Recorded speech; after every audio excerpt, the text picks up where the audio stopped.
It's January 20th, 2022. I'm Angus King. This is Answering the Call, Maine's Veterans Voices, talking to veterans throughout Maine about their experience, their background, and we're recording this for the Library of Congress. Our guest today is Chris McGhee, who, like me, was not born in Maine, but has chosen to live in Maine. And we want to welcome him to this interview, and I'm delighted that he's taken the time to join us today. Chris, welcome. And you're just about finished law school. Is that correct? Well, first of all, thank you very much for having me, Senator. And yes, I'm in my last semester of my last year of law school. Well, they say that Felix Frankfurt is the only person who ever liked law school. So, although I did, I actually enjoyed law school more than undergraduate because I found it a challenging sort of new way of thinking. We'll start and go do this backwards. Tell me what you've found in law school, how it's worked for you, and where you expect it to take you. You know, when I started law school, I think I had a strong sort of passion for criminal defense, indigent defense. But my path to law school has probably been a little bit unorthodox, where I take classes, realize that area of law would probably make me frustrated and angry all the time. So I move on to a new area. First time I took criminal procedure, I was like, oh gosh, I don't know if I could do this type of work. And then I went to international human rights, where that was very tough to kind of digest and go through. So I was like, I don't know if I can do that kind of work. So right now I'm in an externship doing some social work as well. So I'm really trying to do my best to serve the community here in Maine and serve the people that don't always have access to legal services or justice.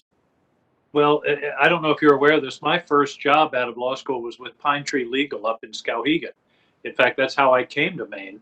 And so I think you'll find, like I did, that it's satisfying but also frustrating because your clients have a lot more problems than strictly legal problems. And one of the reasons I'm in politics is that I can deal with a broader spectrum of what's affecting people's lives than simply the legal ones. But boy, they sure need the legal representation as well. So I hope you'll stick to that commitment. Chris, let's go back to the very beginning. Tell me about your childhood, where you grew up, and leading up to enlisting in the Air Force at the age of 18. So I was born in St. Louis, Missouri, to a single mother. I have an older brother. Inner city St. Louis with a single mother, it was certainly not easy. We availed ourselves of pretty much every social program that was available to us. In the 80s, it was food stamps, now called SNAP. In the 90s, 80s, 90s, it was called AFDC. Now it's called TANF. Section 8 housing, either through the certificate that we later got or just the HUD sort of subsidies before that. Local food banks, Lions Club, things like that did sort of like the private sort of charitable places. During brief period of my childhood, housing security issues, staying at a homeless shelter in inner city St. Louis. We moved from St. Louis when I was 9 years old, with a brief stop in Nevada, and then eventually moving on to Northern California, where I completed middle school, high school, graduated. I was the first in my family to graduate high school. And at the time, I just didn't think you're talking the first generation of first generations as far as education is concerned. I didn't have the sort of social or familial network to even understand how need-based scholarships, merit-based scholarships, other sort of scholarships. In my mind, I was so limited that college was not even a consideration for what I could do. Let me back up for a minute. Where would you have been? Where would you and your mom and brother have been without those support programs you mentioned, AFDC, food stamps, housing vouchers? Well, I can't, there is a triangulation between addiction, crime, and poverty. Like, poor people. Um, very often addiction is a manifestation of hopelessness that comes from poverty or just the struggles of society that you're maybe born into. Crime is often co-occurring with poverty and addiction. They're all interdependent. I consider joining the military that I did a socioeconomic generational shortcut of a huge magnitude.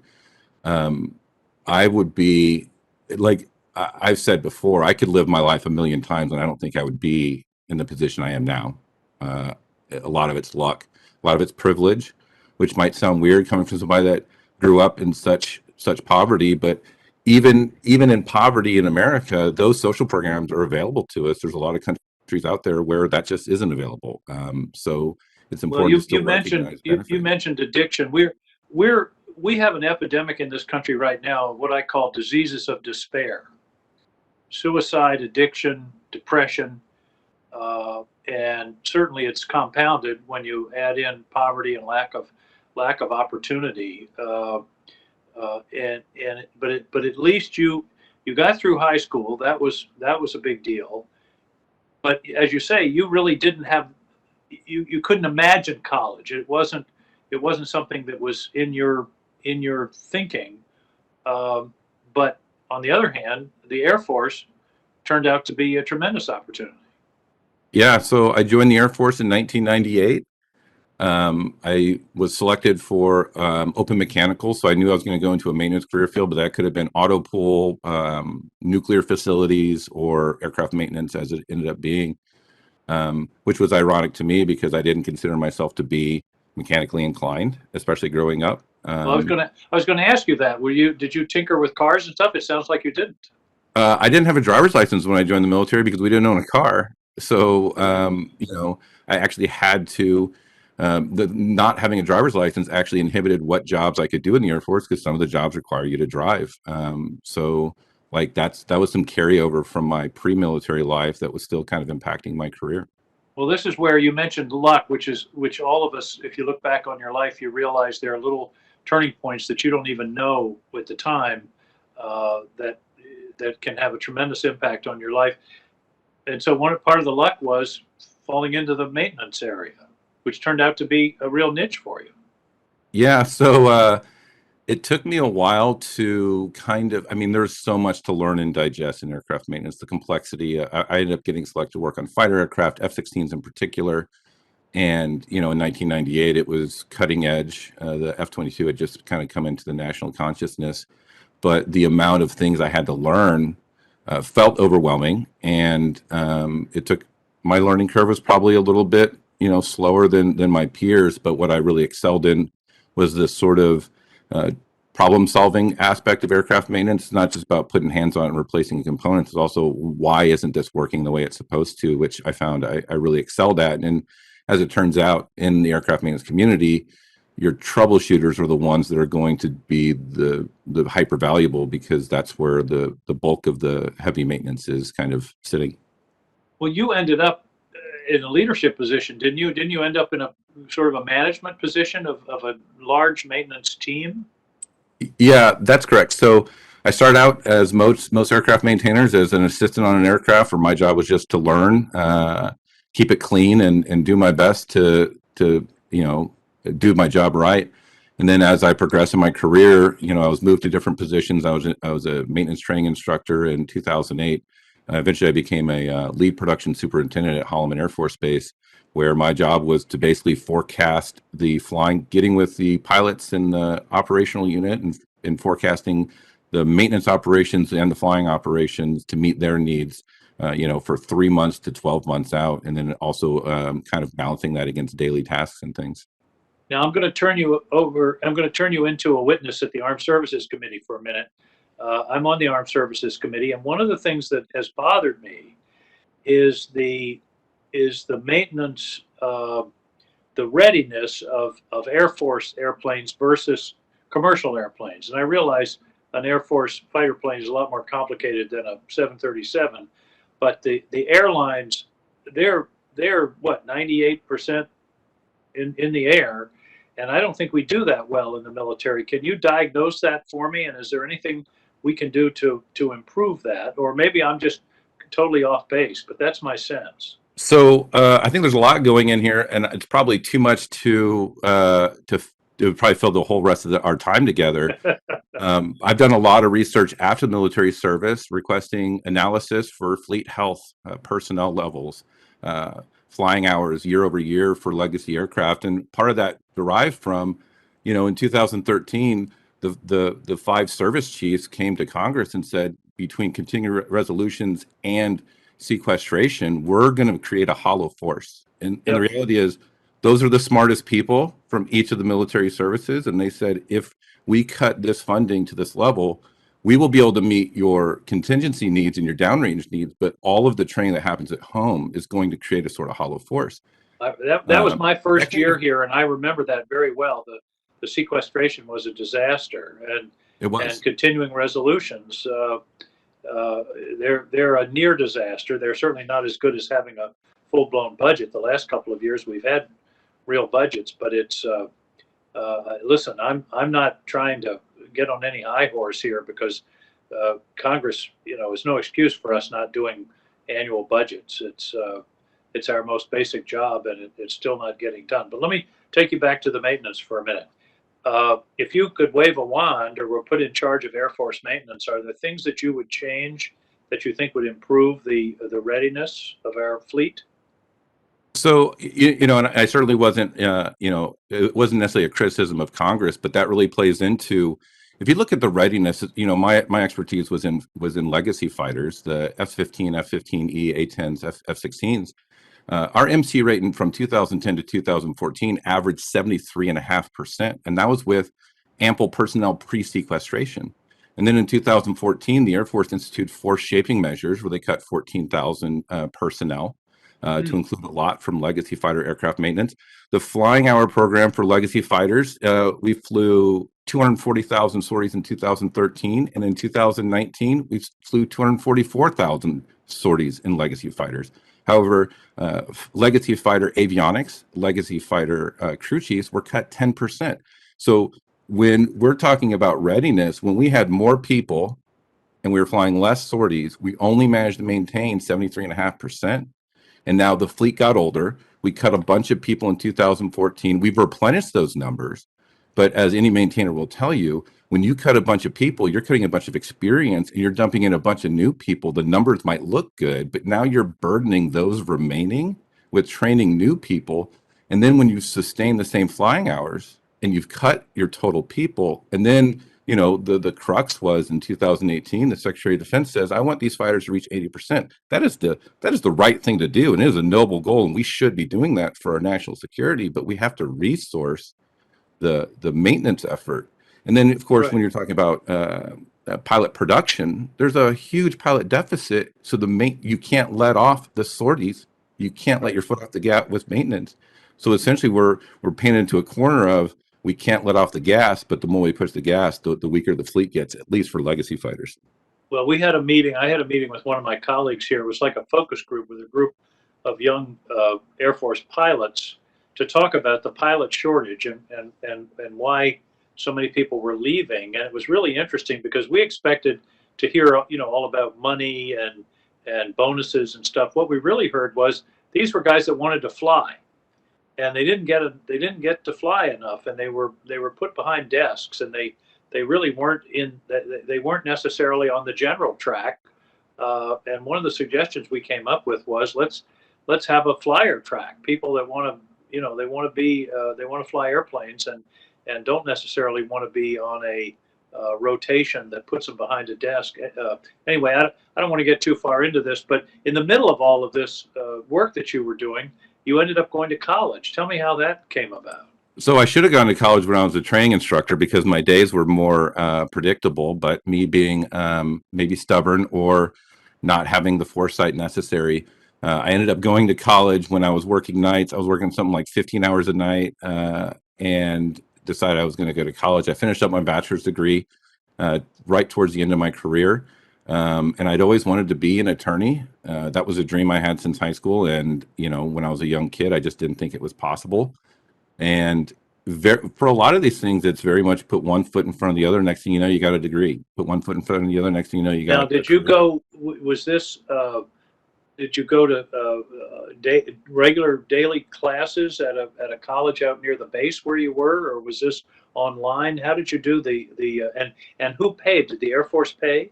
Yeah, so it was exclusively online just because the maintenance schedule just wasn't conducive to in-person classes. And yeah, the Air Force paid 100% through tuition assistance program. Like that was my goal, was to preserve my post 9/11 GI Bill for after I retired, so that way I'd be able to get my law degree. Now, tell me about doing college online. Did you feel like you were getting an adequate attention and education? So my college, my undergrad was very asynchronous. So it was self-paced, sort of self-taught. Get the textbook, read, write the paper, submit it, and get feedback on your papers.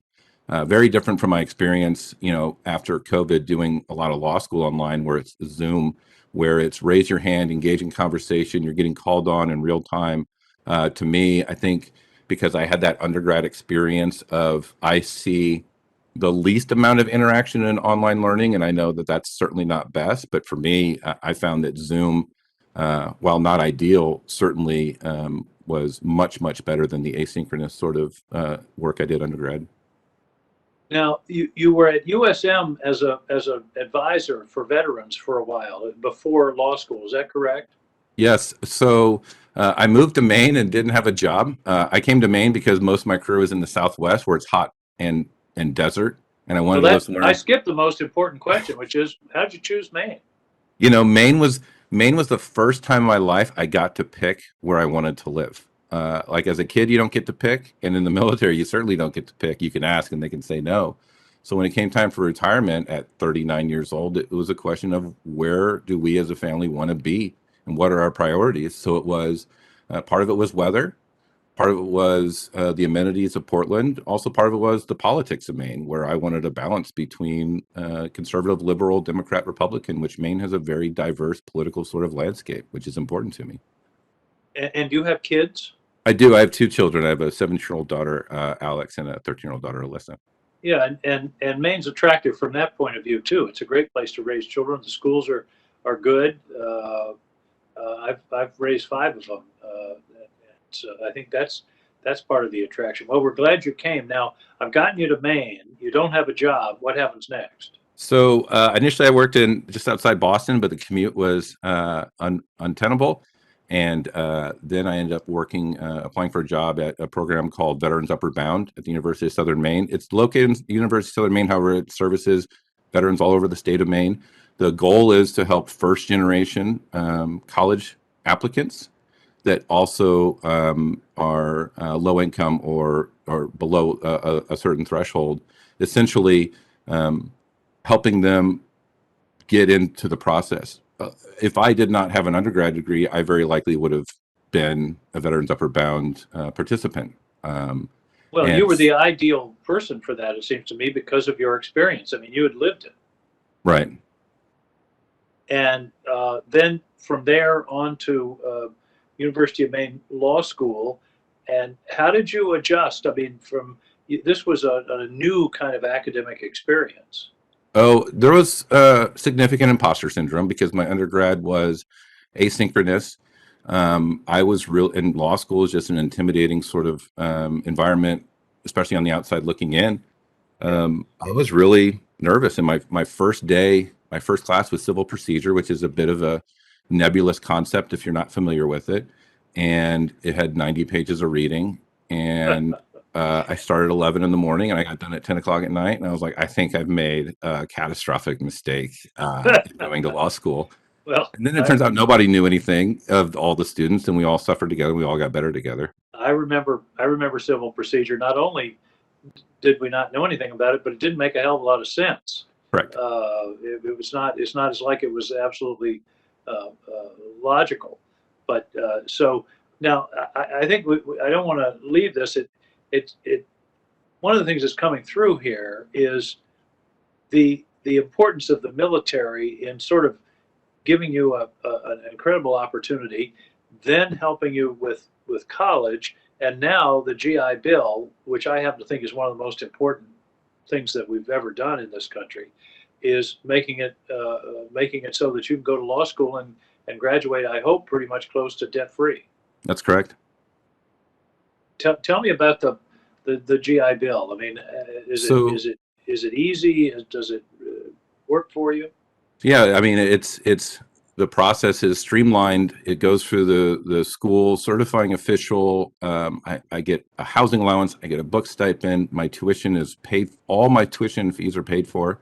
I get no bills from the university.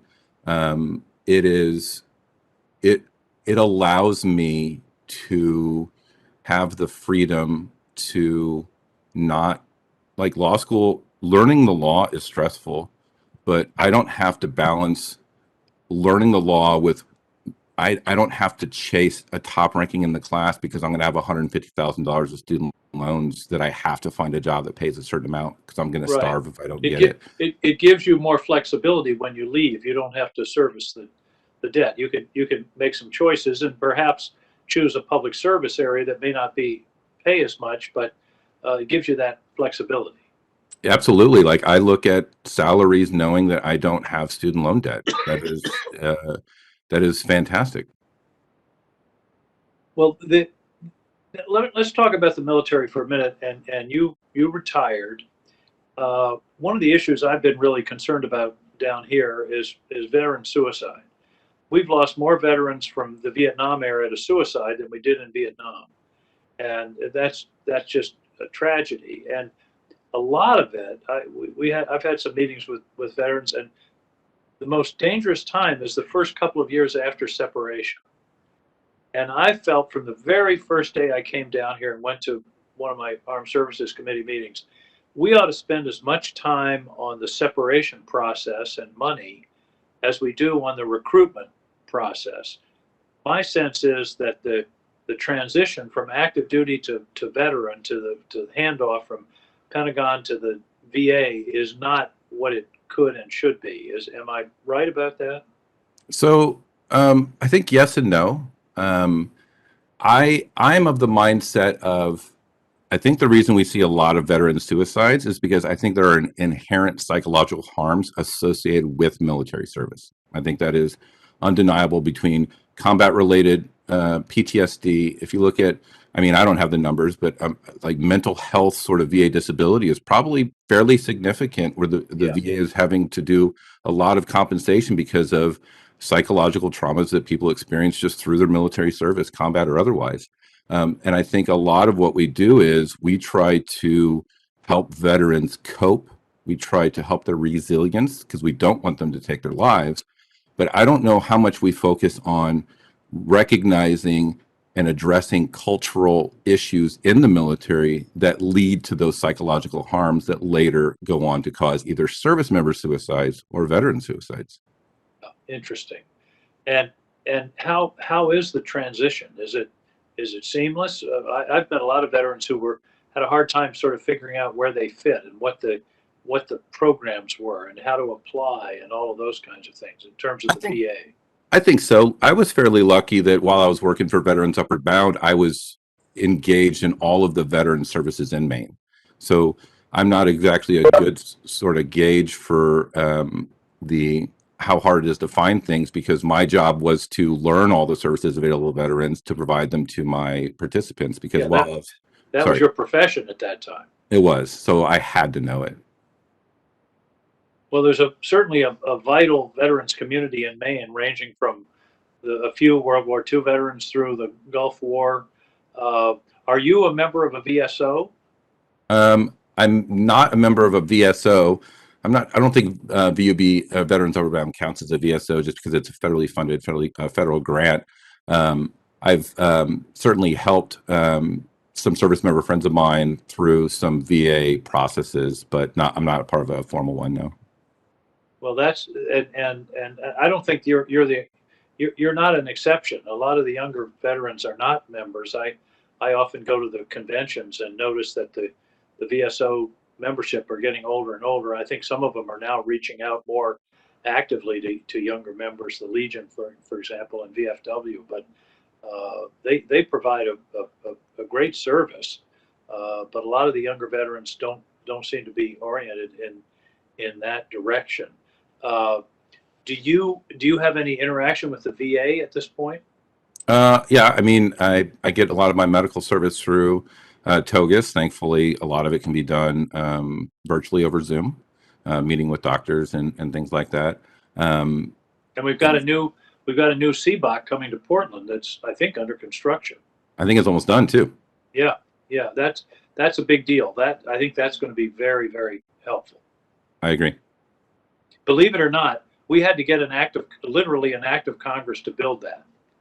There was some weird, I don't really remember, there was some weird financial thing that they thought they collapsed the lease into one big appropriation as if it was in 1 year instead of 20 years. And I remember Mark Warner, the senator from Virginia, and I had to, we had to get a special bill through. He had a very similar problem, but having that CBOC in the Portland area, I think, is really going to help.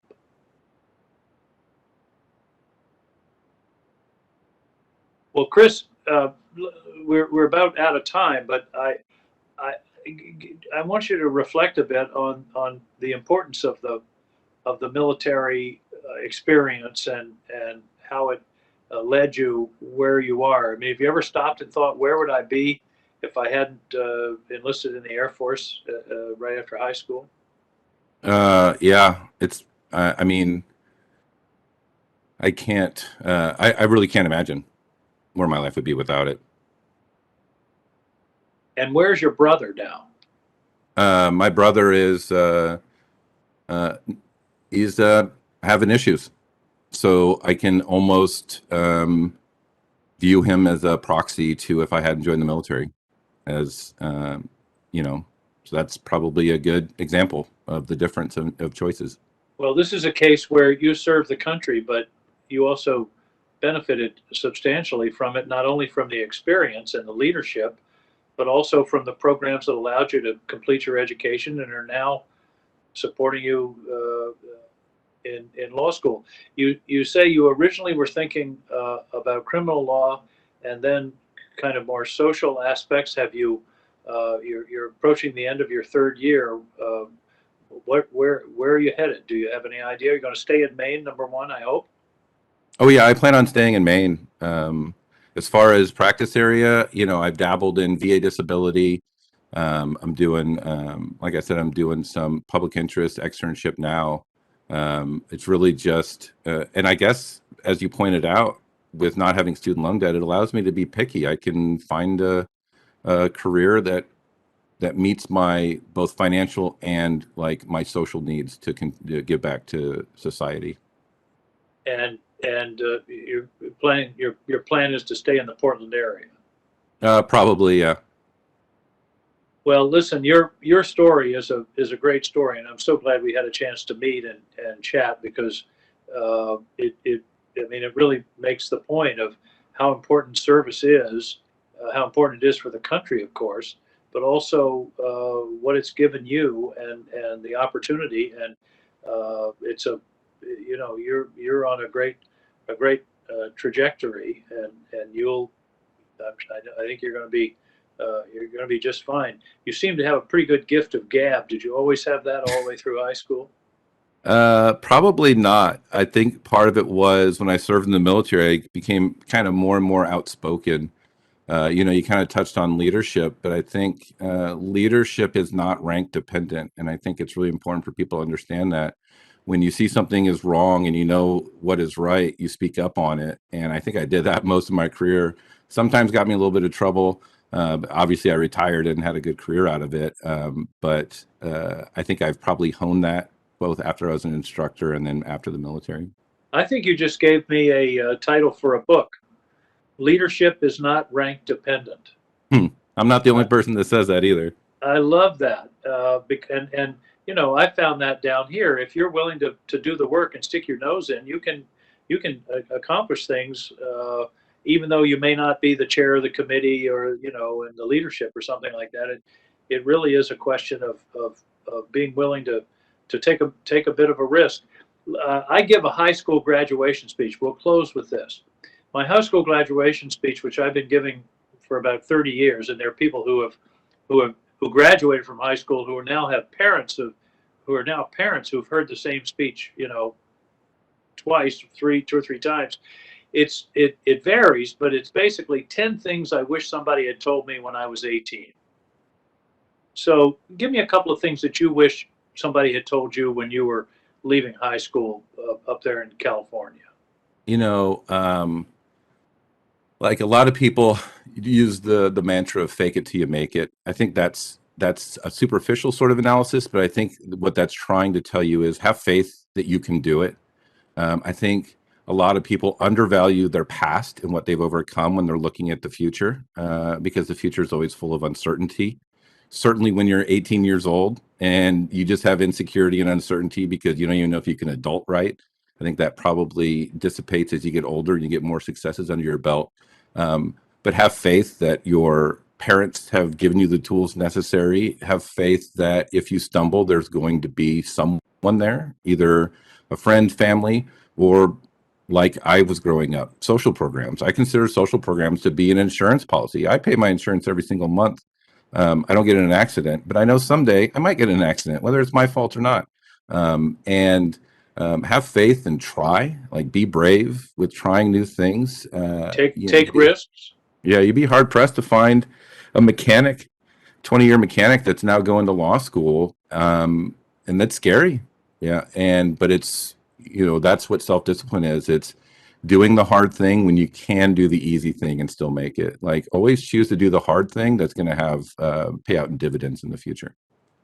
Well, that's fabulous. You've added some items for my next graduation speech. But take risks, have confidence. You've got to take your opportunities as they come.